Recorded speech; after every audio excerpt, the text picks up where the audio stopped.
Good morning students. जैसा कि कल की वीडियो आपने देखी, हमने शुरू किया था स्पेशल सर्विस कॉल। और ये स्पेशल सर्विस कॉल एक काफ़ी लंबा चैप्टर है। कहने को एक छोटी सी चीज़ है कि फायर के अलावा, आग लगने के अलावा, आग की खबर के अलावा फायर ब्रिगेड के पास कोई भी किसी तरीके की इमरजेंसी सिचुएशन की अगर खबर आती है तो वो स्पेशल सर्विस कॉल में आती है। तो ये बहुत तरह की होती है, जैसे कि मैंने कल आपको जिक्र किया था। तो आज उसका सेकंड पार्ट स्टार्ट कर रहे हैं। ये क्लास कंप्लीट करके ही छोड़ेंगे। तो अगर आपको संपूर्ण जानकारी चाहिए इस बारे में, अगर आप पूरा जानना चाहते हैं स्पेशल सर्विस कॉल्स के अंदर इमरजेंसी सिचुएशंस जो हैं, आज हम बात करेंगे कि रेस्क्यू हम स्टार्ट कर रहे हैं। रेस्क्यू कैसे होता है, क्या होता है, क्या सावधानियां होती हैं, और जब कोई मकान अगर गिर जाता है, मलबे में अगर कुछ दबे होते हैं तो उसका रेस्क्यू कैसे करते हैं। ठीक है, क्योंकि जब भी किसी तरीके की पुरानी इमारत, नई इमारत या कंस्ट्रक्शन के टाइम में कोई इमारत गिरती है तो उसके नीचे मलबे में कितने लोग कहाँ कैसे दबे हो सकते हैं कोई नहीं जानता है, और हड़बड़ी में कोई बताने वाला भी नहीं होता है। तो किस तरीके से सावधानी से काम करें उसके बारे में अभी जो जिक्र करेंगे आज। तो अगर पूरा जानना चाहते हैं तो देखते रहिए, और आप लोग ऑलरेडी पहले से जानते हैं और आपको ये पढ़ना ही नहीं है, सीखना ही नहीं है, देन आपकी मर्जी है। ठीक है बेटा, सबसे पहले नोट्स है मेरे पास, ये कुछ मेरे, मैं उसी में से आप लोगों को पढ़ा रहा हूँ। रेस्क्यू जो है, किसी भी घटनास्थल पर बचाव कार्य को हम रेस्क्यू कहते हैं। और रेस्क्यू से पहले एक उसको क्या बोलते हैं, साइट इंस्पेक्शन बोलते हैं बेटा। रेस्क्यू करने से पहले इंस्पेक्शन बहुत ही ज़्यादा इम्पोर्टेंट चीज़ होती है। अभी ये इतना ज़्यादा इम्पोर्टेंट क्यों होता है रेस्क्यू से पहले इंस्पेक्शन, वो मैं आपको बताता हूँ। क्या होता है, फायर ब्रिगेड के पास कॉल आती है किसी भी प्रकार के रेस्क्यू के लिए, तो हम लोग टाइम नहीं लगाते हैं। फायर ब्रिगेड में सभी मेरे साथी जो हैं टाइम नहीं लगाते हैं, तुरंत जैसे ही टीम है निकल के और गाड़ी लेके भागते हैं। तुरंत हम लोग सीधा जाके घटनास्थल पर पहुंच जाते हैं, वहां जाते ही अपना काम शुरू कर देते हैं। तो कई बार इसी चक्कर में, जाते ही काम शुरू करने के चक्कर में हमारे पास पूरी इन्फॉर्मेशन नहीं होती, तो खुद फायर ब्रिगेड को भी काफ़ी नुकसान उठाना पड़ता है। कई बार तो जान से भी हाथ धो देते हैं हमारे कई साथी, और ऐसा बहुत बार हुआ है देश में कि जैसे मान लीजिए कि कोई कोलैप्स हुई थी बिल्डिंग, उसी में अंदर जो है सीधे आए, तुरंत किसी ने कुछ बताया नहीं और हम तो भागदौड़ में जाके अंदर चले गए, लोगों को बचाव करके शुरू कर दिया। वहाँ पे कुछ और थोड़ा सा एक हिस्सा गिरना बाकी था और वो भी गिर गया। उसमें जो है हमारे साथी इफेक्ट हो सकते हैं। तो इसलिए इंस्पेक्शन जो है वो हमारे लिए बहुत ज़रूरी होता है।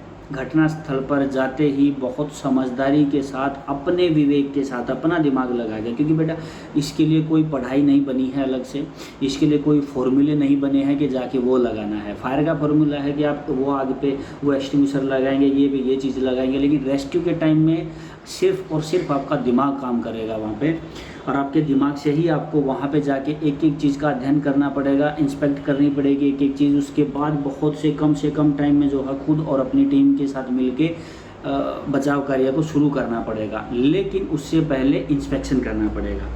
अब जो इंस्पेक्शन है वो हम दो तरीके से करते हैं।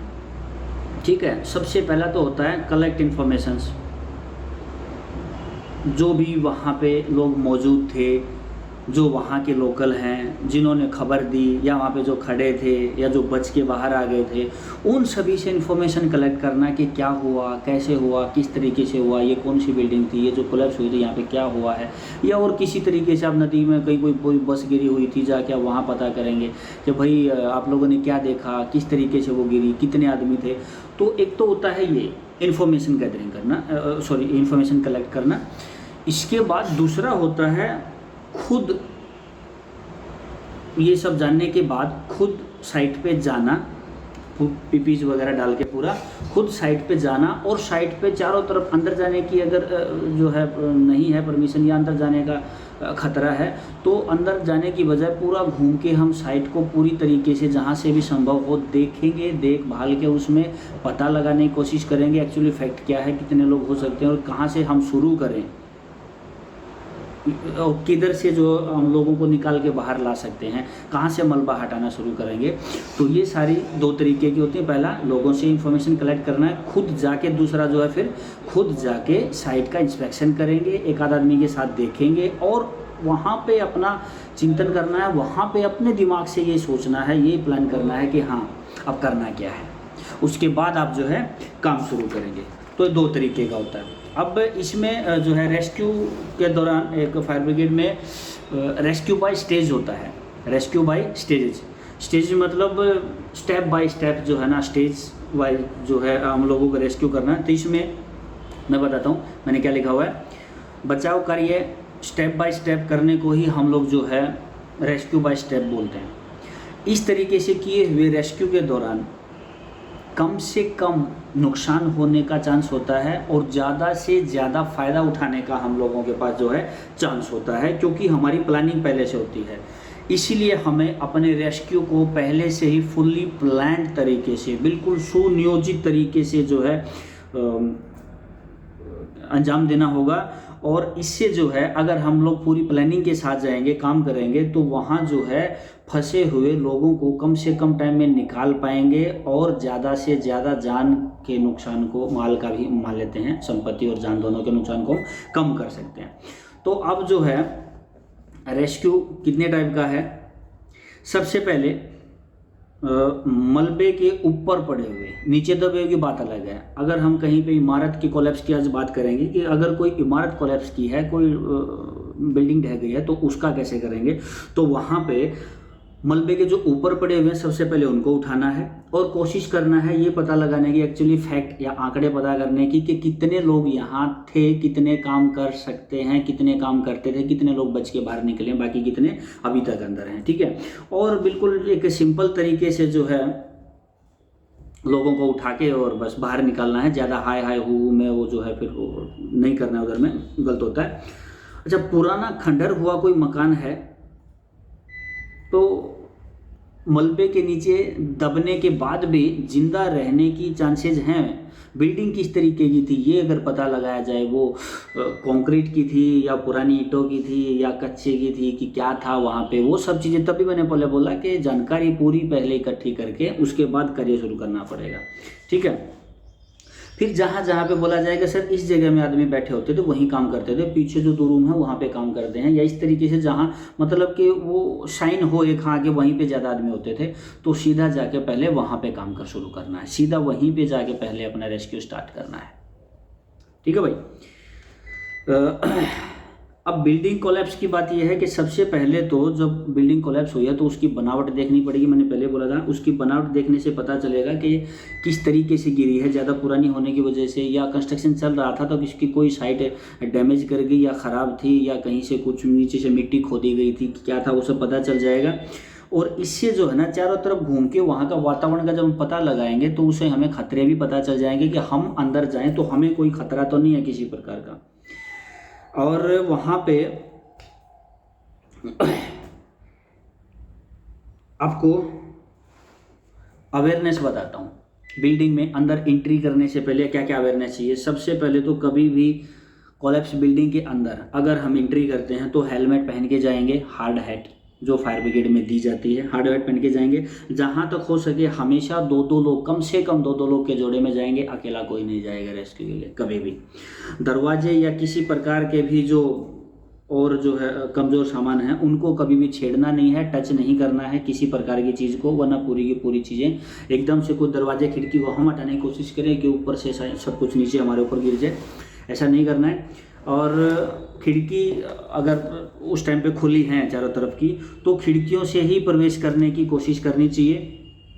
हाँ, टूटे हुए शीशे हैं तो ध्यान देना, वरना हम लोग का ही शरीर का कोई हिस्सा कर सकता है।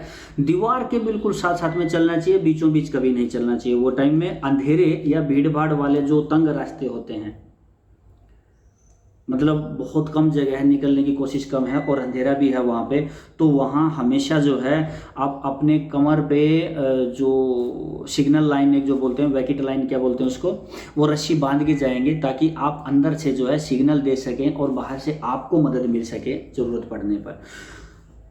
ऐसे बिल्कुल एकांत जगह या बिल्कुल सूने में कि उधर कुछ है ही नहीं और काफ़ी बड़ी बिल्डिंग थी, तो वहाँ पे पहली बात अकेला नहीं जाना है। दूसरा जो है आपके साथियों को बताए बिना भी नहीं, दो की टीम में जाएंगे तब भी बता के जाएंगे कि हम लोग उधर जा रहे हैं, आप लोग इधर करो।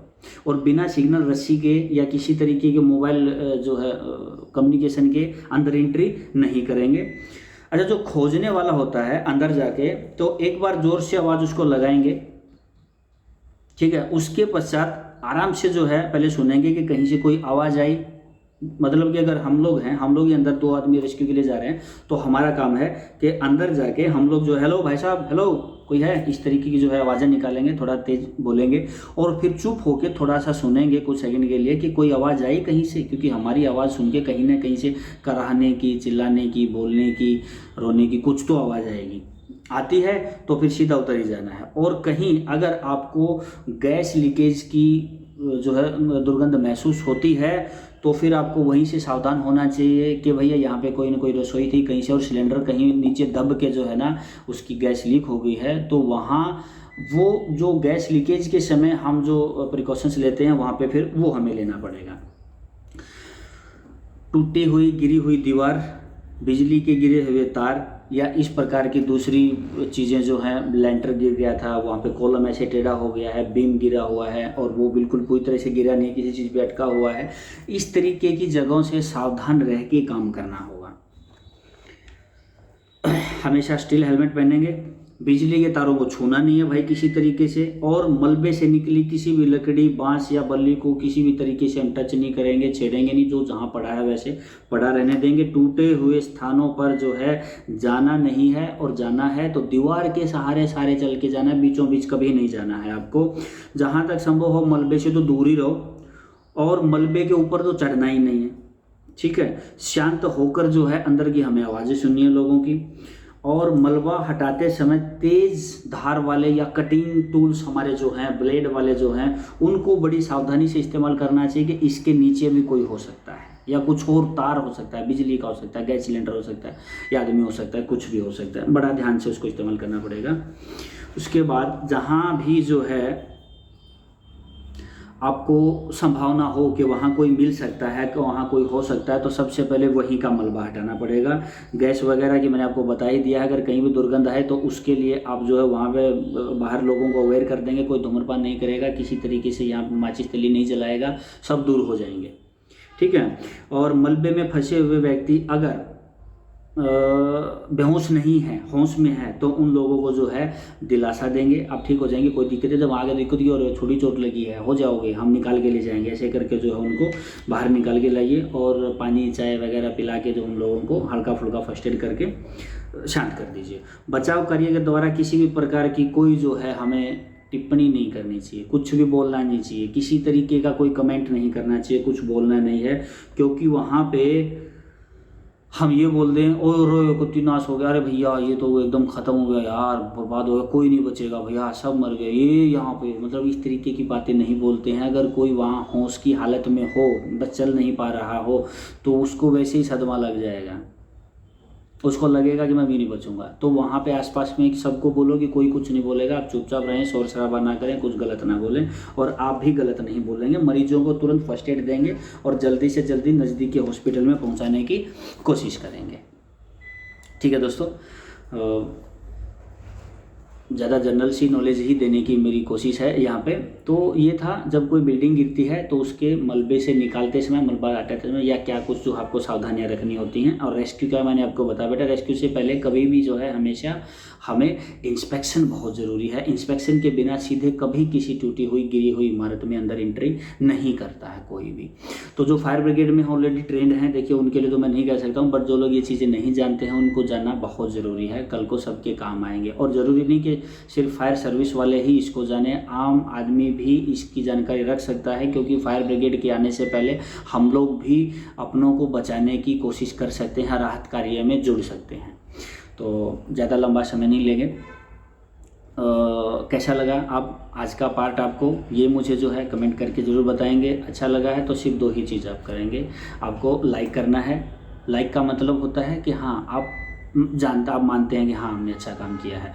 कितना अच्छा लगा या फिर भी कोई कमी रह गई है, वो सब चीज़ें बताने के लिए कमेंट करना ज़रूरी है। आप लोग कमेंट करने में बड़ी कंजूसी करते हो, पता नहीं क्यों कमेंट ही नहीं आते। देखते हैं भाई 500 400 700 800 1000 लोग देख लेते हैं, लेकिन नीचे कमेंट की जब गिनती करता हूँ तो 15 20 25 30 मैक्सिमम। क्या बात है भाई, जब आप लोगों ने वीडियो देखा है तो बता तो दीजिए। गलत लगा है तो वो भी बता के जाओ ना, गलत लगा है। अच्छा लगा है तो मुझे खुशी होगी, यहाँ हम आपके लिए अच्छा काम कर रहे हैं, ये चीज़ किया कीजिए। ठीक है, तो कल फिर मिलता हूँ अगली वीडियो के साथ, और कल भी इसी तरीके से किसी स्पेशल रेस्क्यू पे ही वीडियो होगी। तब तक के लिए जय हिंद।